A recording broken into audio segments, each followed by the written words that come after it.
Greetings, my name is Andy Anderson, and I have the absolute honor and privilege of introducing you to the most powerful image editing program on the entire planet today, Adobe Photoshop.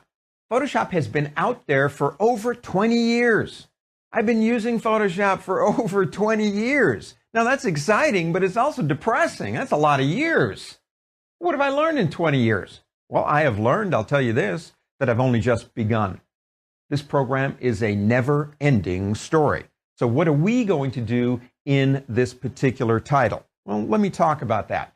If I were to do a soup-to-nut kind of like comprehensive course, anything you could ever ask for or want in Photoshop type of class, wouldn't be the 13 some hours that this one is, wouldn't be 100 hours, it would be infinite. Because after 20 years, I'm still finding new ways to use this program. This is a fundamentals class. I promise you, by the end of this class, you will have your feet on the ground solid in Photoshop and off and running. We're going to talk about things like preferences. They are the most boring thing on the entire planet, but they are your linchpin. They link you from your workflow to efficiency. And we'll talk about how we set those up based on how you work, not how I work. We'll talk about layers and how they control things in Photoshop, color masking, all the different ways we can use this program, and as much as possible, talk about features to get you grounded so you know where to go. It's kind of like driving a car.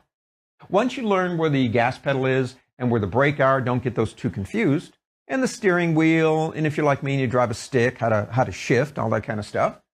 Once you learn that, you get in the car and you make that car, in a sense, your own. You drive it the way you want to drive it.